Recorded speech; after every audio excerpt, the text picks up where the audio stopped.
Découvrez le Géant, le tout nouveau pari de LeTurf et Genibet.fr. Trouvez un cheval placé dans toutes les courses de la Réunion du Géant et c'est gagné. Avec le Géant, tous placés pour gagner.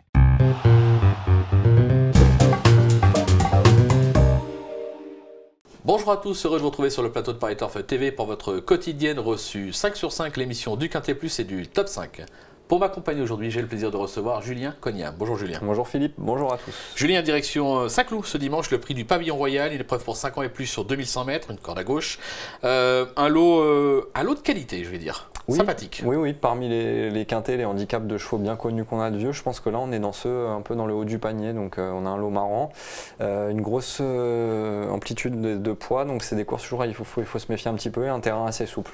Bon, voilà. Logiquement, on ne devrait pas passer à travers. On vous fait confiance, on écoute votre sélection tout de suite. Alors le 11 Mosquito Borgé, le 3 Landim, le 2 Gentle Storm, le 4 Nawal, le 15 Justice Always, le 8 Be a Flirt, le 10 Cap Corse et le 7 Sisyphe. Allez, on rebondit sur votre favori, je vais y arriver, le 11 Mosquito Borgé, qui affiche un sans faute cette saison dans cette catégorie, avec notamment une plaisante deuxième place. C'était sur le parcours le 24 mars dernier, superbe impression visuelle. Ouais, on le voit, il est encore loin là, au milieu du peloton, mais avec beaucoup de gaz. Michelino avait fait le trou au bon moment, comme souvent avec Christian Desmureaux, qui sait où est le poteau. Le crack. Même quand il n'est pas là, il est là. Voilà. Et Mosquito Borgé, c'était la grosse note derrière.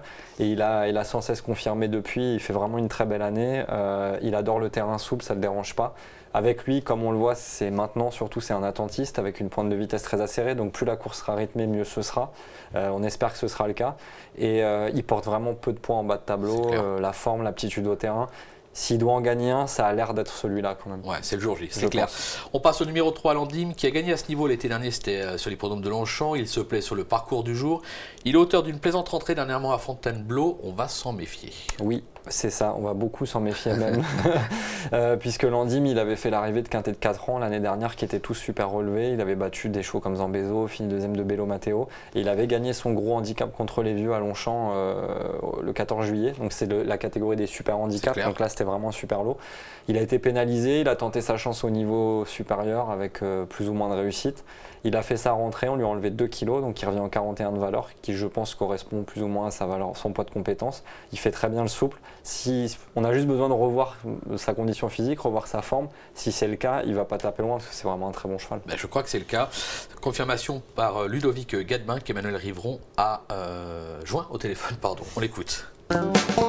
Monsieur Gadebin, l'écurie Cantal présente Landim dans le quintet de dimanche. Landim qui a fait une meilleure rentrée qu'il n'y paraît, n'est-ce pas?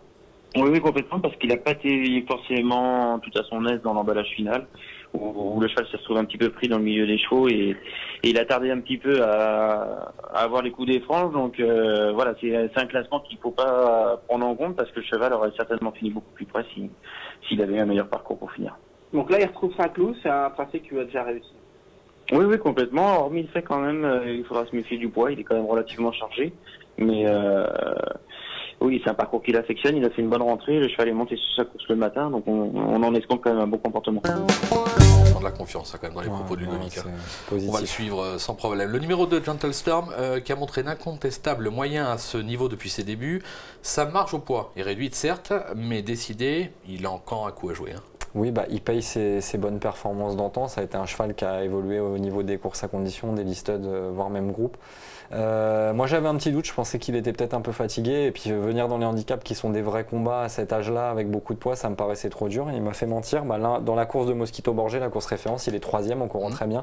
Les autres fois il a fini 6e, 7e, à chaque fois en participant à l'arrivée vraiment. Donc il est dans sa catégorie. Et moi je pense qu'il en a affronté depuis le début de l'année, peut-être qu'il était un petit peu plus ouvert que cela, et il fait bien le terrain. Moi je le vois sur le podium quand même. D'accord, on va vous faire confiance, on va s'en méfier. On passe au numéro 4, Nawal, qui vient de s'imposer à ce niveau sur cette piste, mais c'était à 2400 mètres. Évoluer sur plus court, ça devrait normalement pas le déranger. Confirmation attendue malgré les 6 livres de pénalisation? Oui, mais si j'avais pu, j'aurais préféré ne pas parler de Nawal parce que quand c'était l'avant-dernière fois, je sais plus si c'était Compiègne ou Fontainebleau. Bon bref, pour moi c'était un soleil, il avait la piste, il avait le parcours. Bon, il avait PC Boudot, je crois. Il finit en fin de combinaison du quintet. Pour pas rien vous cacher, j'avais perdu des sous, donc dans ces cas-là, on lui en veut un peu.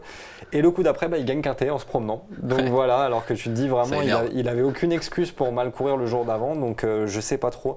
Il l'a bien fait, il a été pénalisé, il revient sur une distance plus courte où à mon avis les lots sont plus relevés, je pense en général. Donc pour la gagne, moi je pense que c'est compliqué de répéter une deuxième fois d'affilée. Mais bah voilà, hein, s'il répète sa dernière fois, il va refaire l'arrivée certainement, mais pour moi plutôt 3, 4, 5. On peut pas l'écarter pour une place. Le numéro 15, Justice Always, qui s'est déjà illustré sur ce parcours, il est bien placé en bas de l'échelle, même avec le 14 dans les stalles, on s'en méfie? Oui, parce que c'est un cheval qui a pas eu justement, qui a évité les combats qu'on a plus vu en deuxième épreuve depuis le début de l'année, qui a vraiment une belle pointe de vitesse. Hein. Et puis en plus, cet entraînement Bottier, quand même, c'est vraiment très performant dans les quintés. Et j'aime bien quand il se retrouve, il a 52 kilos, vraiment dans le bas de tableau comme ça, ça va lui faire bizarre parce qu'il emporte plus dans les deuxièmes épreuves. Et là, je pense qu'il ça va aller un peu plus vite et sa pointe de vitesse là peut faire très mal. C'est marrant, c'est ce genre de cheval en bas de tableau et il y aura minimum entre 10 et 15 contre 1, donc attention. Ça peut être sympathique. On va voir ce qu'en pense son entraîneur Alessandro Botti, puisque Gilles Pomade l'a joué au téléphone et il nous parle notamment de son numéro dans les stalles. On l'écoute. Avec le 14 des boîtes, un petit poids, normalement la piste va être très souple. Et il adore ça. On va le monter un peu plus sage que la dernière fois. Et donc vous pensez qu'il peut avoir la pointure dans une première épreuve avec un bon parcours? Mais pour gagner, bon, c'est toujours compliqué, mais je pense qu'il peut être de les 5 premières si tout ça se passe bien. Surtout avec une piste bien souple. Bon, voilà, il est confiant dans les 5 premiers pour la gagne. Bon, bah, on verra. De toute façon, je pense qu'on a 2 bases solides, à mon avis. Ça ne sortira pas les 2 premiers. On a eu une bataille d'accent aussi. Hein. Oui, ouais, c'est assez drôle. Hein. De style. C'est clair. Donc, je ne sais pas lequel je préfère. Je ne sais pas. Gilles Pomade ou Alessandro Botti, je ne sais pas. C'est au choix. Votez. On verra. Julien, merci pour toutes ces informations. On va se quitter avec une petite pépite dans la 4e. Oui, le 400 Apple Betty dans le prix Cléopâtre préparatoire au prix Diane, pardon. Une pouliche que j'aime beaucoup, qui a gagné 2 fois cette année à Toulouse, qu'on prépare gentiment pour l'objectif à mon avis, et, que je vois bien gagner cette préparatoire avant de courir la belle avec une chance. Bon bah voilà, on va la suivre avec intérêt avant le Diane. Merci Julien, merci à vous de nous avoir suivis, bon jeu à tous et à très vite sur le plateau. Au revoir. Au revoir.